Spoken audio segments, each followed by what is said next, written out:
নমস্কার। কে যন্ত্র আর কেই বা মানুষ, কবি নীরেন্দ্রনাথ চক্রবর্তী।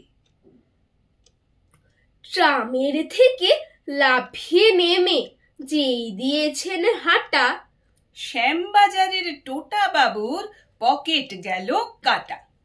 তখন বোঝেননি তা, কিন্তু বাড়ি ফিরে খুলতে গিয়ে পাঞ্জাবিটা বুঝলেন রাত্রিরে। অমনি মনে পড়লো একটা মুস্কো জোয়ান লোক, ট্রামের মধ্যে কেমন যেন করছিল ছোঁক ছোঁক। শুধু কি তাই, সেই লোকটাই শ্যামবাজারে এসে দাঁড়িয়েছিল টোটা বাবুর বড্ডই গা ঘেঁষে। দেখতে যদি ফের তাকে পান, অমনি দেওয়ার দম। টোটা বাবু দেবেন তাকে উত্তম মধ্যম। সেই যে টাকা সাফ করেছে সন্দেহ নেই তাই। ধরতে তাকে হবেই হবে একদিন রাস্তায়। ধরলেন তার পরের দিনই লোকটাকে ক্যাক করে, পিছন থেকে লেঙ্গি মেরে শ্যামবাজারের মোড়ে।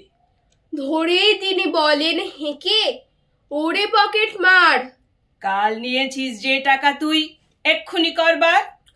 লোকটা বলে, আজ্ঞে আমি টাকার কি বা জানি, পকেট কেটে চাপাই সবই নেন কেড়ে বিজ্ঞানী।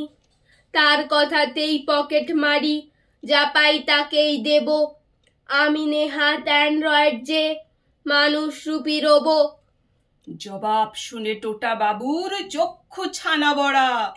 বুঝলেন যে আসল দোষী, যায় না তাকে ধরা। এটাও তিনি বুঝলেন যে এখন কলকাতায় কে যন্ত্র আর কেই বা মানুষ, সেইটা বোঝাই দায়। নমস্কার।